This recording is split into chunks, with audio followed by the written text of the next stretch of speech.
Movie के start में हम एक आदमी को देखते हैं जिसका नाम होता है ट्रेंजियो। ट्रेंजियो उस टाइम एक एयरपोर्ट पर जाता है और जब वो एयरपोर्ट पर जाता है तो हम उसे काफी परेशान देखते हैं। देखने से लग रहा था कि शायद उसकी कोई फ्लाइट मिस हो गई है, लेकिन असल में उसकी फ्लाइट मिस नहीं हुई थी, बल्कि सच तो कुछ और ही था। इसके बाद रिसेप्शन पर जाता है और वहाँ से पूछता है कि वेस्ट जाने वाली फ्लाइट कब निकलेगी। तब उसे बताया जाता है कि 2 घंटे बाद निकलेगी। तभी सुनने के बाद ये टिकट लेता है जिससे कि ये टर्मिनल को क्रॉस कर सकेगा। इसके बाद यहीं पर हम एक लेडी दिखाई जाती है जो कि अपनी एक फ्रेंड जो कि न्यूयॉर्क में थी उसे वीडियो चैट कर रही थी, लेकिन तभी अचानक से उसकी फ्रेंड बेहोश हो जाती है। अब ये देखकर ये लेडी जो एयरपोर्ट पर थी ये काफी परेशान हो जाती है क्योंकि इस टाइम ये अपने फ्रेंड की मदद नहीं कर सकती। यहाँ पर कुछ लोग टीवी देख रहे होते हैं, लेकिन तभी वो देखते हैं कि एक न्यूज रिपोर्टर न्यूज देते देते बेहोश हो गई है। और सिर्फ वही नहीं बल्कि बाहर और भी बहुत सारे ऐसे लोग हैं जो बेहोश होकर जमीन पर पड़े हुए हैं, लेकिन किसी को भी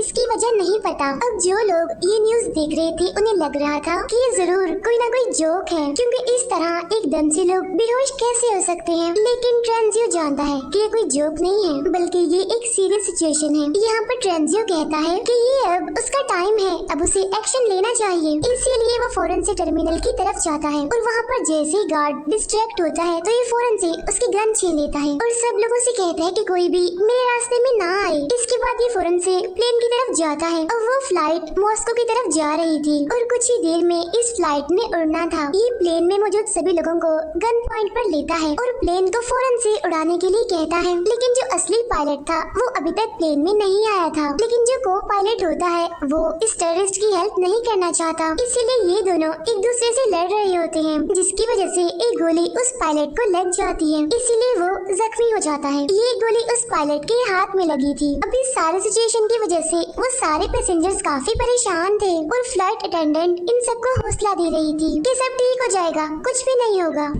इसके बाद ट्रेंजियो कॉकपिट से बाहर आता है और सबसे पूछता है क्या बोर्ड पे कोई और पायलट है। अब ये सुनकर एक लेडी उठती है जो कि असल में एक रिटायर्ड पायलट थी और ट्रेंजियो के ऑर्डर पर वो आखिरकार टेक ऑफ ले ही लेती है। अब गोली की वजह से प्लेन के एवियोनिक्स टूट चुके थे, इसीलिए अब कोई भी प्लेन से बाहर नहीं जा सकता था, इसीलिए अब मजबूरन उन सभी को ये सफर करना ही पड़ेगा। इसके बाद ये लोग रिटायर्ड पायलट यानी कि सिल्वी से पूछते हैं कि क्या वजह है कि इतनी इमरजेंसी में टेक ऑफ करवा रहा है, जिस पर वो बताता है कि नेटो में मुझे ऑफिसर असाइन किया गया था और मुझे कुछ ऐसी बातें पता है जो किसी और को नहीं पता। फिर जब बार बार पायलट जिद करते हैं असली वजह पूछने पर तो वो बताता है कि असल में सनरेज डेडली हो चुकी हैं और अगले दिन के स्टार्ट पर ही सूरज की रेज की वजह से सारे लोग मारे जाएंगे, यहाँ तक कि वो लोग भी जो कि घरों के अंदर होंगे। वो बताता है कि ये तो पहले ही जापान और कोरिया में हो रहा है और अब सूरज का अगला टारगेट ये प्लेन होगा। अगर सूरज की रेज इस पर पड़ गई तो तब इस बात पर वो पायलट यकीन नहीं करते और कहते हैं कि शायद तुम पागल हो। तब ये सुनकर ट्रेंजियो कहता है कि शायद मैं आपको पागल लग रहा हूँ, लेकिन ऐसा है नहीं, मैं पागल नहीं हूँ। वो पायलट मैथ्यू जिसके हाथ में शूट लगा था उसके हाथ से खून बह रहा होता है, तो प्लेन में मौजूद एक लेडी जो कि मेडिकल प्रोफेशनल होती है वो ये जिम्मेदारी लेती है कि मैं पायलट की मदद करूंगी। यहाँ पर वो लेडी हॉट नाइफ का यूज करती है ताकि वो उस पायलट के हाथ से उस गोली को निकाल सके। अब इस वजह से पायलट को बहुत ज्यादा दर्द हो रही थी और प्लेन में मौजूद सारे पैसेंजर्स भी उसकी वजह से परेशान हो रहे थे, लेकिन यहाँ पर मैथ्यू जानता था कि उसे सब्र से काम लेना चाहिए क्योंकि सबकी जिंदगी अब उस पर डिपेंड करती है। यहाँ पर मैथ्यू सबको बताता है कि हम उस जगह पर लैंड करेंगे जहाँ पर लैंड करने का ट्रेंजियो हमें कह रहा है, बजाय उस जगह पर लैंड करने के जहाँ पर हमने सोचा था। यहाँ पर मैथ्यू को लगता है कि फाइटर जेट्स लाजमी आ रहे होंगे उन्हें रेस्क्यू करने के लिए, क्योंकि उन्होंने ये प्लेन इसीलिए उड़ाया था क्योंकि उसे यानी मैथ्यू को गन पॉइंट पर लिया गया था। लेकिन दूसरी पायलट इन्हें सिल्वी को ऐसा नहीं लग रहा था, उसे नहीं लग रहा था कि कोई उनकी मदद करने के लिए आएगा। वहाँ एक और पैसेंजर को जब ये बात पता चलती है कि सनरेज सबको मार रही है तो उसे इस बात पर यकीन नहीं होता, इसीलिए वो पायलट्स पर शक करने लगता है, यानी कि सारे पायलट्स उनसे झूठ बोल रहे हैं। इस पैसेंजर का नाम अयाज होता है। इसके बाद हम एक और पैसेंजर को देखते हैं जो कि अरबी होता है। ये पैसेंजर एकदम से खांसी करने लगता है और देखते ही देखते बेहोश हो जाता है। अब यहाँ पर अयाज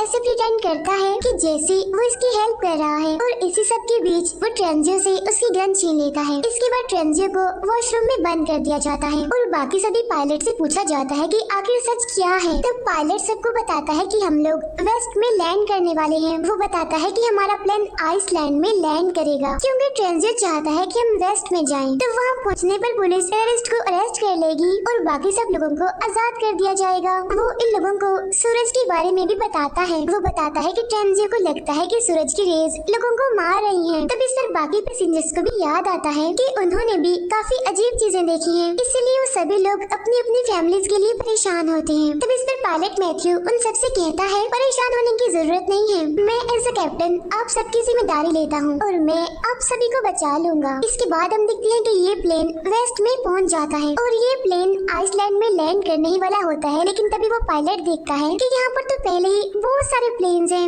और इतने ज्यादा प्लेन्स होने की वजह से कुछ प्लेन्स तो क्रैश भी हो गए हैं और तो और यहाँ पर लैंड करने की जगह भी नहीं है, लोग भी इधर उधर भाग रहे हैं, जिससे पायलट को यकीन हो जाता है कि ट्रेंजियो सच ही कह रहा था। लेकिन अब क्योंकि इनके पास लैंड करने की कोई और जगह नहीं है तो ये सोचते हैं कि थोड़ा आगे जाकर स्कॉटलैंड में लैंड करेंगे। इसके बाद ट्रेंजियो को वॉशरूम से बाहर निकाला जाता है और उससे कहा जाता है कि सबको इस सिचुएशन के बारे में बताओ, यानी कैसे सूरज की रेज सबको मार रही है। ट्रेंजियो कहता है कि मुझे सबके बारे में मेरे सीनियर से पता चला और मैं तो खुद भी नहीं जानता कि ये सब कुछ क्यों हो रहा है और ये सब कुछ कब खत्म होगा। मैं तो बस इतना जानता हूँ कि अगर हमने बचना है तो हमें सूरज से कहीं दूर लैंड करना पड़ेगा, किसी ऐसी जगह पर जहाँ पर सूरज की रेज ना पहुँचती हो। अब यहाँ वही अरबी जो कुछ टाइम पहले बेहोश हो गया था वो अभी भी जिंदा होता है और बड़ी ही मुश्किलों से वो सांस ले रहा होता है। वो बस मरने ही वाला होता है और अपनी आखिरी सांसों में वो सबको बताता है कि मैंने डायमंड्स स्वेलो कर लिए थे। अब यहाँ पर वो नर्स पूरी कोशिश करती है कि किसी तरह से इस आदमी के अंदर से उन डायमंड्स को निकाल दिया जाए, लेकिन उसकी कोशिशें नाकामयाब ही रहती हैं। इसके बाद हम देखते हैं कि ये लोग स्कॉटलैंड में इमरजेंसी लैंडिंग करते हैं। अब ये लैंडिंग काफी मुश्किल थी और प्लेन एक दीवार को हिट करने ही वाला था, लेकिन बड़ी मुश्किलों से कुछ ही सेकंड्स पहले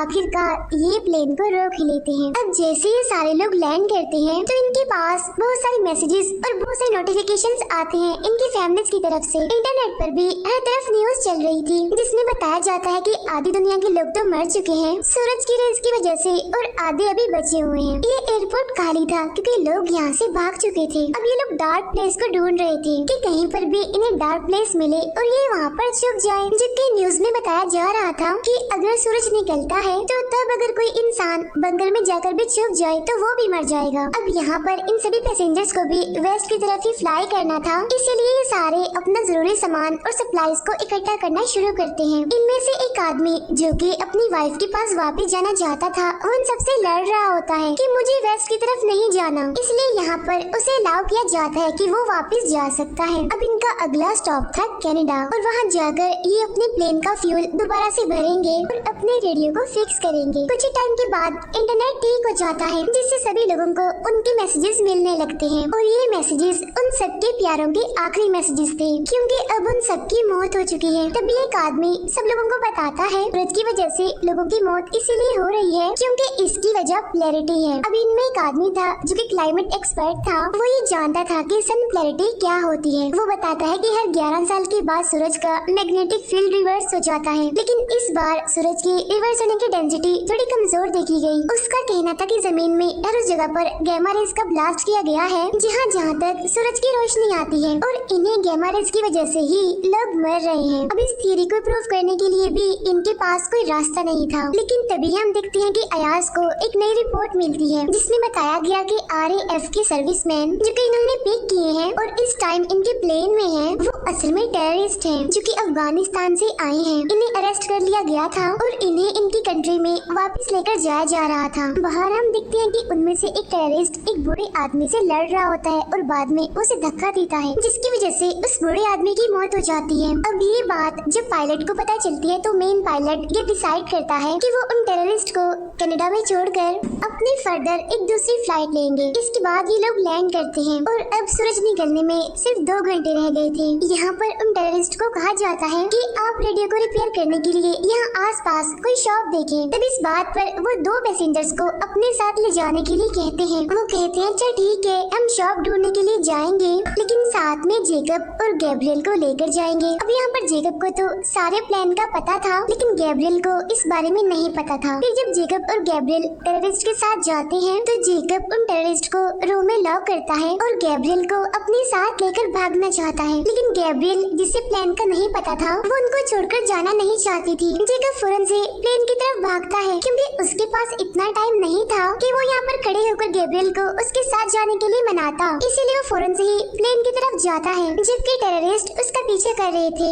यहाँ पर गैब्रियल इस सिटी में रह गई थी और उसके बगैर ही प्लेन टेक ऑफ कर लेता है और वो टेररिस्ट जो कि जेकब का पीछा कर रहे थे, वो प्लेन की विंडो पर बुलेट से शूट करते हैं। अगर प्लेन अपना लेवल एल्टीट्यूड मेंटेन रखता है तो ये विंडो नहीं टूटेगी। इस प्लेन में एक बच्चा भी होता है जो कि काफी बीमार होता है और यहाँ पर अयाज उससे बात करने की कोशिश करता है कि शायद वो उसकी कोई हेल्प कर सके, लेकिन उस बच्चे की मदर उससे कहती है कि दूर रहो मेरे बच्चे से, इसे बात मत करो। लेकिन तभी इन्हें हवाई से किसी जगह से रेडियो सिग्नल्स मिलते हैं। अब इन सिग्नल से इन्हें पता चलता है कि हवाई में कुछ पैसेंजर्स हैं जो कि अंडर वाटर बंकर में हैं और उस बंकर की वजह से ही वो अभी तक जिंदा है। अब मैथ्यू पायलट उन्हें बचाने के लिए जाना चाहता था। तब दूसरी पायलट कहती है कि हमें तो ये भी नहीं पता कि मैसेज क्लियर भी है या फिर नहीं, इसीलिए उन्हें बचाने के लिए जाना शायद ठीक नहीं होगा। उन्हें बचाने के लिए जाना पागलपन होगा। तभी यहाँ पर ट्रेंजियो आता है और कहता है कि सारे फैसले कैप्टन ही ले रहा है, हम सब क्यों नहीं ले रहे। तभी वो सारे पैसेंजर्स को बुलाता है और यहाँ पर ये फैसला होता है कि सारे पैसेंजर्स वोट करेंगे और मिलकर फैसला करेंगे। लेकिन तभी अचानक से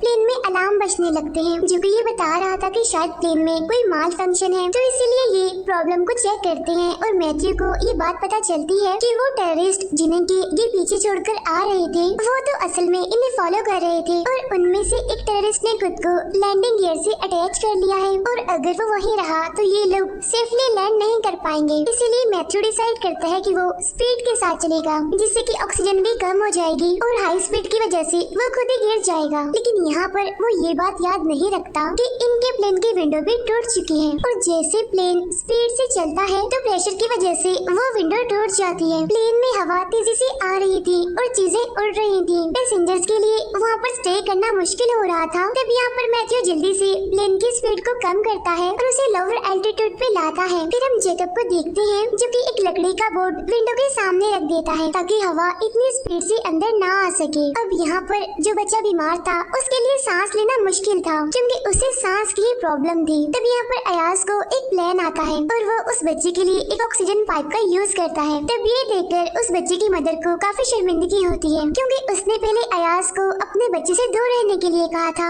लेकिन आज अयाज ने ही उसकी मदद की। यहाँ पर कैप्टन उन सबको बताता है कि अगर हम इसी स्पीड के साथ चलते रहे तो हम हवाई में लैंड नहीं कर पाएंगे, इसीलिए वो अपनी लैंड करने की लोकेशन को चेंज करते हैं। और तो और हैंगिंग टेररिस्ट की वजह से इन्हें मुश्किल का सामना करना पड़ रहा था। लेकिन तभी हम देखते हैं कि अयाज, जेकब और ट्रेंजियो अंडर कैरेज में जाते हैं।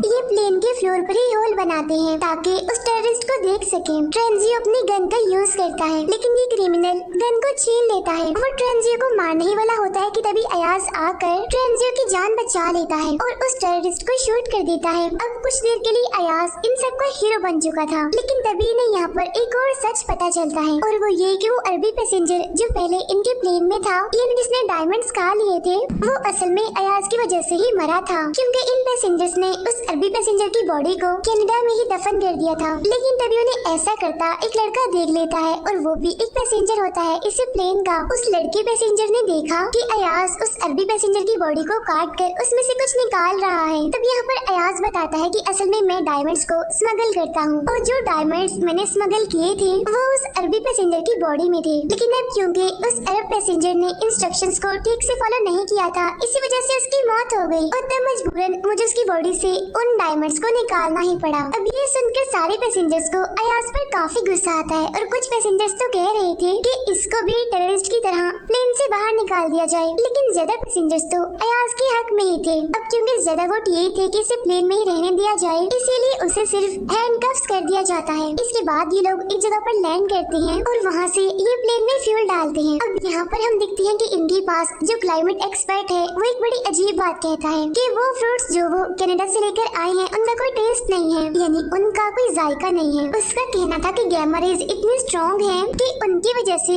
फ्रूट्स का फ्लेवर भी चला गया और अगर ऐसा ही रहा तो गैमा रेज फूड का मुकम्मल स्ट्रक्चर ही चेंज कर देंगी, जिसके बाद वो शायद कुछ हफ्तों बाद ही भूख की वजह से मर जाए। मैथ्यू काफी देर से ड्राइव कर रहा था और अब वो उस क्लाइमेट एक्सपर्ट से कहता है कि हमने उस जगह पर जाना है जहाँ पर सूरज की रेस ना पड़ती हो, इसीलिए इन बातों के बारे में हम बाद में सोचेंगे। फिर हम दूसरी पायलट को देखते हैं जो कि मैथ्यू से कह रही थी कि तुम काफी थक गए हो, अब तुम्हें रेस्ट करना चाहिए, क्योंकि काफी देर से वो प्लेन चला रहा था और उसे अब नींद आ रही थी थकावट की वजह से, और जाहिर सी बात है कि इस वजह से बाकी पैसेंजर्स की जान भी खतरे में थी। अब सारे पैसेंजर्स उसके पास आकर उसे काफी मनाते हैं और कहते हैं कि आपको सोना चाहिए। वो कहता है ठीक है मैं सो जाऊंगा, लेकिन अभी नहीं, बाद में, अभी मुझे प्लेन ही चलाना है। लेकिन तभी इन्हें एक और रेडियो सिग्नल मिलता है जिससे इन्हें कन्वर्सेशन तो ठीक से सुनाई नहीं दे रही थी, बस एक बात सुनाई दे रही थी जिसमें कहा जा रहा था तारा 17। अब बहुत जल्द इन्हें समझ आ जाती है कि जो आदमी उनसे बात कर रहा है असल में वो एक एस्ट्रोनॉट है जो कि स्पेस में है।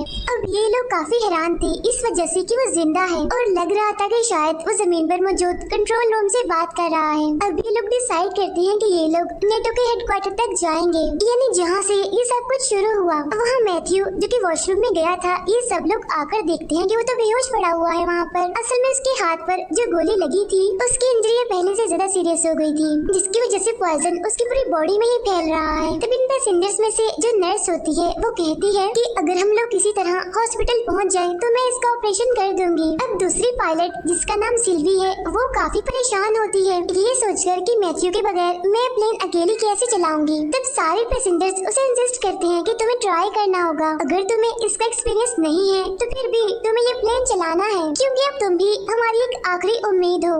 यहाँ पर हम देखते हैं कि सिल्वी यूट्यूब पर वीडियोस देखती है जिससे कि वो ये समझ रही है कि उसे कैसे प्लेन को लैंड करना है। अब वीडियो दिखना तो आसान था, जब प्लेन को उड़ाना था, उसे लैंड करवाना था तो ये सब तो बहुत मुश्किल था, इसीलिए सिल्वी काफी घबरा रही थी। अब ये लोग लैंड तो करते हैं लेकिन ये लैंडिंग काफी शेकी सी थी, लेकिन किस्मत से सारे पैसेंजर सेफ थे और सारे खड़े होकर सिल्वी के लिए क्लैपिंग करते हैं। फिर टाइम ज़ाया ना करते हुए ये खुद को 3 ग्रुप्स में डिवाइड करते हैं, यानी इन सब ने अलग अलग टास्क परफॉर्म करने थे, जिसमें से कुछ ने तो प्लेन के फ्यूल को रिफिल करना था, जबकि कुछ लोगों ने मैथ्यू को हॉस्पिटल पहुंचाना था और जो ट्रेंजियो और अयाज थे उन्हें नेटो के हेडक्वार्टर जाना था। हॉस्पिटल में हम देखते हैं कि यहाँ पर बहुत सारे पेशेंट्स हैं जो कि जमीन पर पड़े हुए हैं और सारे के सारे मर चुके हैं। तब नर्स उन सबसे कहती है कि इन्हें देखकर परेशान मत हो और मेन फोकस ये रखो कि हमने मैथ्यू की जान बचानी है। फिर वो बच्चा जो बीमार था उसकी मदर को हम देखते हैं जो कि अपने बच्चे के लिए अलग अलग चीजें जमा कर रही है, जैसे कि दवाइयाँ और वो चीजें जो उसके लिए जरूरी है।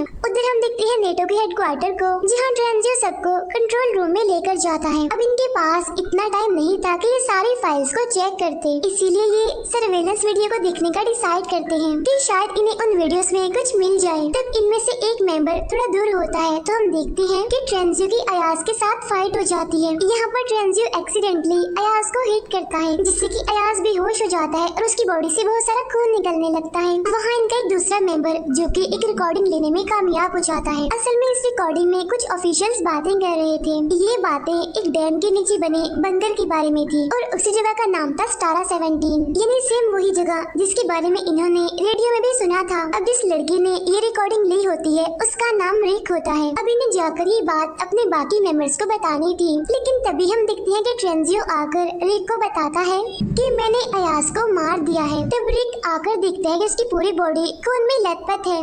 वहाँ हम देखते हैं कि मैथ्यू की हालत अब पहले से बेहतर है। इसके बाद मैथ्यू को प्लेन में लाया जाता है, बाकी सब मेंबर्स भी प्लेन में वापस आ जाते हैं। ऑपरेशन के बाद मैथ्यू काफी बेटर फील कर रहा है। ट्रेंजियो सबको बताता है कि अब हमें अयाज का इंतजार नहीं करना चाहिए।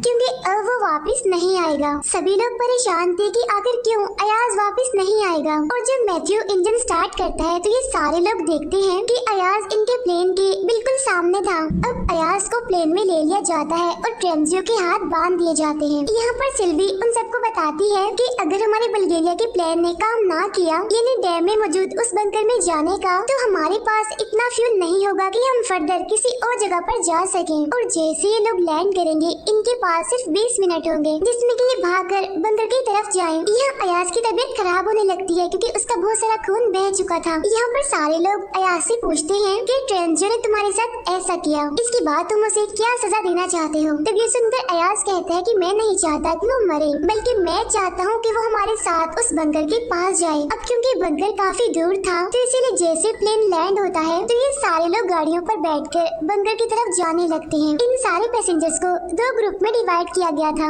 यानी कि दो गाड़ियों पर ये लोग जा रहे थे। इनमें पहली गाड़ी को सिल्वी ड्राइव कर रही थी और दूसरी गाड़ी को ड्राइव कर रहा था अयाज। अब क्योंकि खून निकलने की वजह से अयाज की तबीयत खराब होती है, इसीलिए अयाज और उसके साथियों की गाड़ी क्रैश हो जाती है। लेकिन पहली गाड़ी जिसे की सिल्वी चला रही थी वो काफी दूर पहुंच चुकी थी। सिल्वी जल्दी से एक टर्न लेती है और एक आधे खुले हुए गेट से अंदर एंटर कर जाती है। अब एक पैसेंजर इस गेट को टच भी करता है, लेकिन वो पीछे की तरफ गिर जाता है क्योंकि उस गेट में करंट था। अब इन्हें यहाँ पर ये बात पता चलती है कि इन्हें बटन को प्रेस रखना है जब तक ये सारे पैसेंजर्स अंदर नहीं आ जाते। और बटन प्रेस करना इसीलिए जरूरी है क्योंकि जब तक बटन प्रेस रहेगा तो गेट भी ओपन ही रहेगा। यहाँ पर ट्रेंजियो कहता है कि मैं बटन को प्रेस रखूंगा और तब तक सारे पैसेंजर्स अंदर आ जाए। यहाँ सिल्वी ट्रेंजियो के हाथों को बांध देती है क्योंकि उसे शक था कि कहीं ट्रेंजियो उन्हें धोखा न दे दे, इन्हें जैसा कि उसने अयाज के साथ किया। वो ट्रेंजियो से कहती है कि तुम्हें तभी आजाद किया जाएगा जब सारे मेंबर्स अंदर आ जाएंगे, यानी कि वो सारे मेंबर्स भी